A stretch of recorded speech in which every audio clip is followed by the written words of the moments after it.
شیخ مسلم المغربی امامت کر رہے تھے، تو انہوں نے کہا کہ کتنا بہترین وقت ہے کہ میں حاضر ہوا ہوں کہ حضرت کی امامت بھی مل جائے۔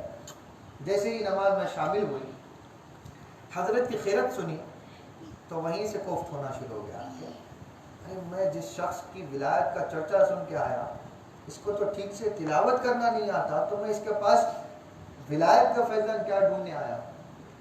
لہٰذا جیسے ہی نماز ختم ہوئی الٹے پاؤں چلے اور افسوس کرنے لگے کہ اتنا لمبا سفر طے کر کے آیا تو کچھ ملا ہی نہیں، کیسے کے پاس آ گیا، شہرت کس کی سن لی، یہ سوچ کر نکل گئے۔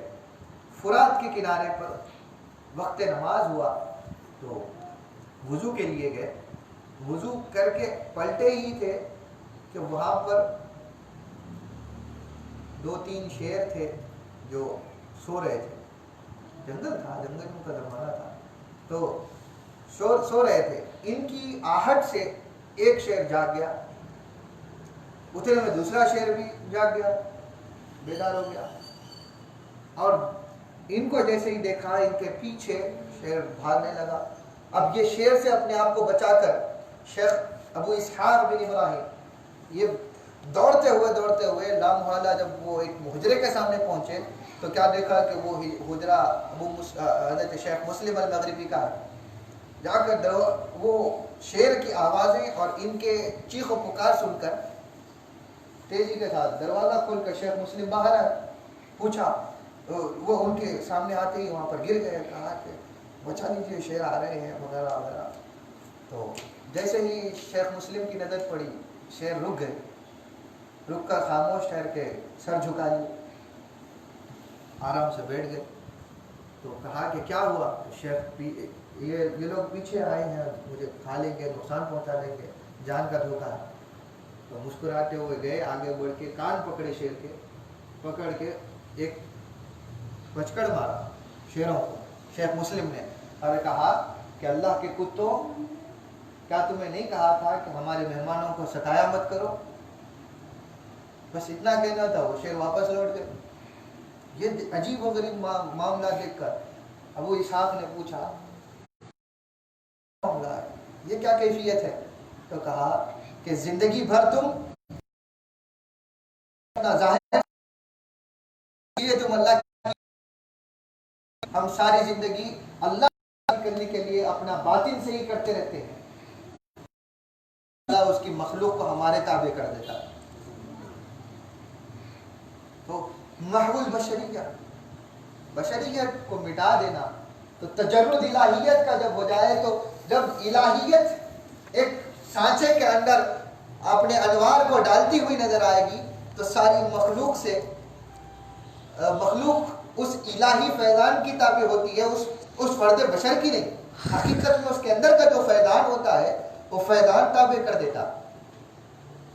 تو یہ حقیقت توحید ہے، اس کی کئی اور مثالیں ہیں، لیکن جتنی گفتگو ہے کہ اس کو سمجھا جائے اور اس کو اہمیت کے ساتھ مانا جائے کہ توحید اپنے آپ کو مٹانے کا نام، اتنا مٹا دینا کہ حضرت سیدنا حبیب محمد بن عبداللہ بن شیخ بن عبداللہ بن شیخ بن سلطان الملأ عبداللہ العیدروس الاکبر کے 5ویں پشت میں پوترے صاحب صورت، ان کے بارے میں بھی یہ کلمات، کون؟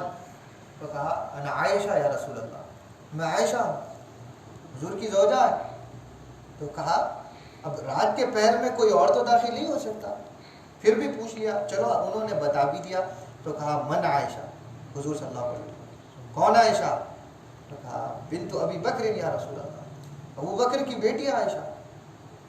تو کہا من ابو بکر، تو کہا بنت ابو بکر ابن ابو قحافہ یا رسول اللہ، من ابو قحافہ۔ پریشان ہو کر وہاں پر ایک خوف ایسا طاری ہوا کہ اس کے بعد آگے نہیں بڑھ سکے اور پوچھا بھی نہیں۔ یہاں پر علماء عارفین نے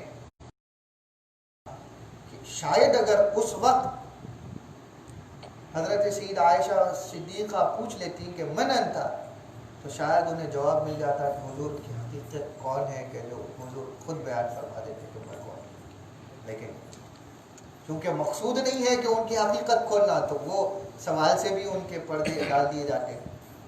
تو یہ کیفیات جاری ہوتی ہیں. حضور کا پیدان وہ سلسلہ در سلسلہ، کڑی در کڑی جاری رہتا ہے. جو کچھ ان کے حضور کے باطن میں سیر کرنا چاہے ان کے لیے اللہ تعالیٰ ہمیں کہنے سننے سے زیادہ عمل کی توفیق عطا فرمائے. حضور کے ظاہر و باطن کی نعمتیں عطا فرمائے. اکابرین کی جو کتابیں اور ان کی جو کچھ پڑھنے سننے سنانے کی توفیق اللہ تعالیٰ نے عطا فرمائی، اس پر عمل کی بھی توفیق دے.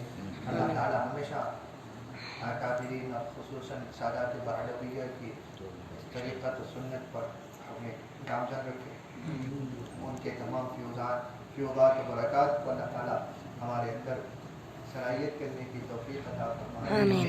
ان کو حاصل کرنے کی اللہ تعالیٰ استعداد استمداد عطا فرمائے. اور ہمارے درمیان سے جو افراد اور جو مشائخین مثال فرما دے اللہ تعالیٰ ان کی ارواح کو اللہ تعالیٰ سکون و اطمینان عطا فرمائے. ان کے ارواح کو نور سے منور فرمائے، ان کی مغفرت فرمائے، ان پر رحم فرمائے. اور اللہ تعالیٰ انہیں ان کے اکابرین کے ساتھ اور سیدنا رسول اللہ صلی اللہ علیہ وسلم کے ساتھ اللہ تعالیٰ متحد فرما دے. اور قیامت کے دن کی ہولناکیوں سے اللہ تعالیٰ ان کو تمام کو بچائے رکھے. اور ہمارے وہ تمام احباب اقارب اللہ تعالیٰ ان تمام کی مغفرت کا سامان رکھے. اور اس امت کے جو کوئی بھی اس اہل سنت والجماعت کی خصوصی جو افراد مثال فرما رہے ہیں اللہ تعالیٰ ان کے ذریعے سے ان کا نعم البدل عطا فرمائے. اور اس کو ہمیشہ اس مسلک کو اس مذہب کو مضبوط رکھے. ان شخصیات کے ذریعے سے، ان کے علوم کے ذریعے سے یا ان کے محنتوں کے ذریعے سے اور ان کے ہمیشہ اخلاق اللہ تعالیٰ صالح رکھے اور ویسا ہی ان کا بدل فرماتا رہے. وصلی اللہ علیہ خیر خلقہ سیدنا محمد و آلہ و صحبہ وسلم. والفاتحہ علی حضرت النبی سیدنا محمد مصطفیٰ صلی اللہ علیہ وسلم.